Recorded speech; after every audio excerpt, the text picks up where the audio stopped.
Hafdís Sigurðardóttir. Heyrðu, þetta gekk ekki alveg í dag, eða hvað?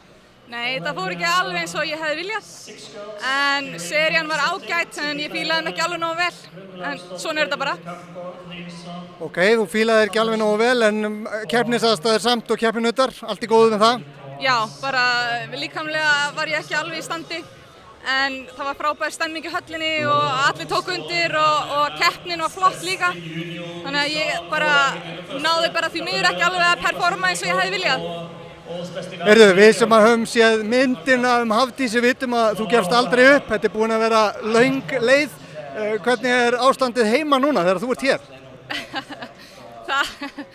Ég er að gera ýmislegt í lífinu, þannig að ég er með eina litla og við erum að flytja og það er allt að gerast. En maðurinn minn stendur sem það hetja og styður mig 100% og fjölskylda mín, þannig að ég er að lifa drauminn að fá að halda áfram að keppa og æfa frjálsar. Ég nýt þess. Og við njótum þess sannarlega líka, Hafdís, en segðu mér, við erum að tala um 6:50 er lágmarkið. Hvað eru margir dagar eftir? Það er næsta helgi er síðasti séns. Þannig að þá bara ég held bara áfram. Ok, og hvar ætlarðu að stökkva þá næstu helgi?